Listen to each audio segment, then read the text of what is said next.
আপনি তো অসুস্থ হলে হাসপাতালে যান, কিন্তু এবার আপনাদের সামনে যে খবর তুলে ধরবো সেটা হলো হাসপাতালের গভীর অসুখ।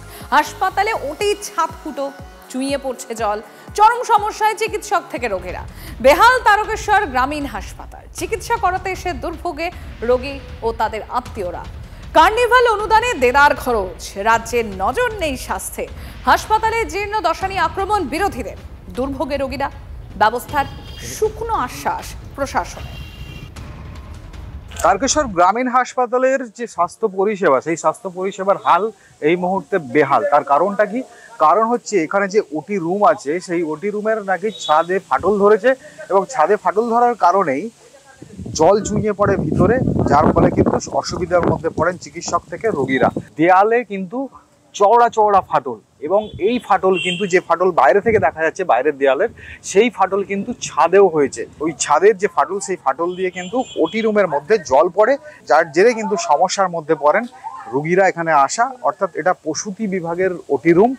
অন্যদিকে যেটা আরও অভিযোগ, মারাত্মক একটা অভিযোগ উঠে আসছে, যেটা হচ্ছে এই গ্রামীণ হাসপাতালে কোনো কারণে বিদ্যুৎ বিচ্ছিন্ন হলে তারপরেই কিন্তু প্রায় ঘন্টার পর ঘন্টা যদি কোনো কারণে বিদ্যুৎ বিচ্ছিন্ন হয়, এই হাসপাতালের সমস্ত পরিষেবা থেকে সমস্ত যেসব অফিসিয়াল কাজ, সেই কাজ কিন্তু বন্ধ হয়ে যায়। হসপিটালের জেনারেটর আছে, জেনারেটর রুম আছে, কিন্তু জেনারেটরে নাকি তেল বরাদ্দ নেই।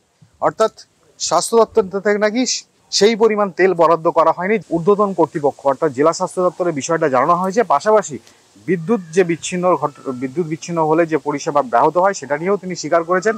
সাধারণ মানুষকে ন্যূনতম পরিষেবা দিতে সরকার দায়বদ্ধ, এমনটাই দাবি করেছেন জেলার স্বাস্থ্য কর্মাধ্যক্ষ দেবীপ্রসাদ রক্ষিত।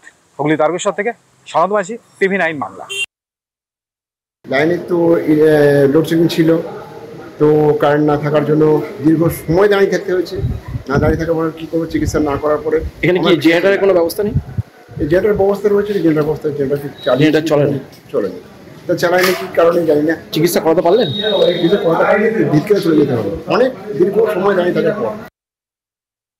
এটা অনেকদিন পুরোনো বিল্ডিং এর জন্য জলের সমস্যা, মানে জল উপর থেকে ছাদ থেকে বর্ষাকালে পড়ে। সেটার জন্য আমরা অলরেডি আমাদের যে লোকাল অথরিটি আছে, ইঞ্জিনিয়ার যেটা আমাদের যেটা আছে, ভিডিও ইঞ্জিনিয়ার, তাকে জানানো হয়েছে। ছাদের অবস্থা খারাপের জন্য ওটিতে আমাদের মাঝে মাঝে বিপদে পড়তে হয়।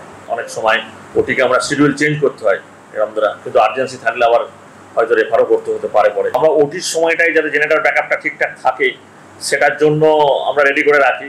তো তার আগে একটু কারেন্ট যদি চলে যায় বা ইলেকট্রিসিটি সাপ্লাই যদি বন্ধ হয়ে যায়, তখন আমাদের একটু অসুবিধার মধ্যে পড়তে হয়। ওই যেমন ইন্টারনেটটা কাজ করে না, তখন আমাদেরকে ওই হাতে লিখে দিতে হয়, পেশেন্টকে একটু সাফার করতে হয়, লাইনে দাঁড়াতে হয়। সাধারণত আমরা দেখে থাকি গরমে বা গ্রীষ্মেই রক্তের আকাল দেখা দেয়, কিন্তু এবার উৎসবের মরশুমেই রক্তের আকাল বর্ধমান মেডিকেলে। বর্ধমান হাসপাতালে দৈনিক গড়ে 70 ইউনিট করে রক্তের প্রয়োজন, আর বর্তমানে ব্লাড ব্যাংকে মজুদ 200 ইউনিটেরও কম রক্ত। কোনো নেগেটিভ গ্রুপের রক্তই নেই বর্ধমান মেডিকেলে, যেমন এবি নেগেটিভ গ্রুপেরও রক্ত নেই। আর রক্ত না পেয়ে কালঘাম রোগীর আত্মীয়দের। রক্তের সংকটের অভিযোগ মানতে এদিকে নারাজ হাসপাতাল কর্তৃপক্ষ। রক্তের স্বাভাবিক যোগান রয়েছে বলে দাবি করা হচ্ছে হাসপাতালের তরফে। কি বলছেন হাসপাতাল সুপার? আমার রোগীর হচ্ছে গিয়ে রক্ত সমস্যা, শূন্যতা, হিমোগ্লোবিন কম, তার জন্য 3টে রক্ত লিখিয়েছেন। এখন 2টো রক্ত ডাক্তার চাইছে, 2টো রক্তই দিতে হবে এমনি রোগী গিয়ে, নাহলে অসুবিধা হতে পারে। ডাক্তার সেই হিসেবে আমাকে স্যাম্পেল এবং এটা আবার নতুন করে দিলেন। তার জন্য জমা দিতে গেলাম, বললো যে এটা হবে না, আজকে একটাই হবে, পরের দিন একটা হবে। একটা ডোনারকে ঢুকিয়েছে, আমি একটা দেবো না। রক্তের জন্য এসেছি। পেশেন্ট ভর্তি আছে নিউ বিল্ডিংয়ে বর্ধমান হসপিটালে। আমার পেশেন্টের সিরিয়াস অবস্থা, তখন যদি বলতো আমাদেরকে ডোনার লাগবে, তাহলে সে রাত্রেই বেলায় আমরা ডোনার দিয়ে ব্লাডটা নিলে ব্লাডটা এত সময় চলে যেত। বলছে ডোনার লাগবে, এবার সেই ডোনার জোগাড় করে কখন ব্লাডটা পাবো আর কখন দেবো আমরা চাপাবো। কিন্তু কিডনি পেশেন্ট, ডায়ালিসিস পেশেন্ট, আমাদের সপ্তাহে 3টে ডায়ালিসিস চলে, সেই পেশেন্টকে এইভাবে ঝুলাচ্ছে।